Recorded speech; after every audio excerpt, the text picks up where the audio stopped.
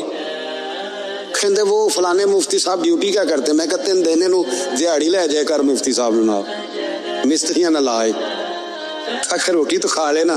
اور خدا کے بندو، جو بندہ سویرے ڈیوٹی کرنے جائے گا وہ شام کو آ کے ریسرچ کر سکے گا کتاب و سنت پہ؟ ایک صفحہ پڑھے گا تو سو جائے گا. اس لیے حضرت عمر فاروق نے یہ کام امت کو بتایا، فرمایا علماء کو تنخواہ دو. اور مسجد کے امام کی تنخواہ حضرت عمر نے گورنر، صوبے کے گورنر کے برابر لگائی تھی، اور خطیب کی تنخواہ گورنر سے زیادہ ہوتی. فرماتے تھے یہ ذہنی طور پر فارغ رہیں گے، سہولت میں رہیں گے تو صحیح دین پڑھیں گے اور صحیح کر کے پڑھائیں گے. اگر یہ الجھے رہیں گے کہ سویرے بل جمع کرانا ہے تو ان کے لیے بڑی دشواری ہو جائے. لیکن ہمارا ماحول کیا ہے، عالم جب تخصص کر لیتا ہے نا تو PhD کے برابر ہو جاتا ہے. درس نظامی کے بعد جب تخصص کرتا ہے نا وہ 3 سال میں یا 2 سال میں تو PhD ہے. آج PhD آدمی جائے نا یونیورسٹی میں لگے تو تقریباً 2.25 لاکھ کے قریب اس کی تنخواہ ہے. عالم کو کیا دیتے ہیں لوگ؟ یہ میری بات سمجھے، اس کا اور اس کا لیول تعلیم کا ایک جیسا ہے، اس کا سٹیٹس کیا ہے اور اس کا. لیکن اس کے باوجود اگر وہ کسی آسانی میں ہے تو اس بیچارے کو حساب دینا پڑتا ہے، اسے بتانا پڑتا ہے کہ گاڑی میں بیٹھتا ہوں تو کہاں سے آئی ہے، روٹی کھاتا ہوں تو کہاں سے، اس کو پھر بھی حساب دینا پڑتا ہے. اس کا نقصان یہ ہوتا ہے کہ لوگ دین میں آنا چھوڑتے. ہمارے یہاں گجرانوالہ میں ایک عالم تھے، وہ 9 بھائی عالم تھے. اب ان کے بچوں میں سے کوئی بھی نہیں بنا. کوئی بچہ کوریا میں کمائی کر رہا ہے، کوئی افریقہ میں کمائی کر رہا ہے. وہ کہتے ہیں جو اشر آپ کا ہوا ہے ہمارا بھی تو وہی ہونا نا. کل بچے نکل گئے، ہم نے کہا جا کے محنت کرتے. نے کیا کمایا؟ نبی کریم صلی اللہ تعالی علیہ حضور کے صحابہ ادراک والے لوگ تھے، بصیرت والا.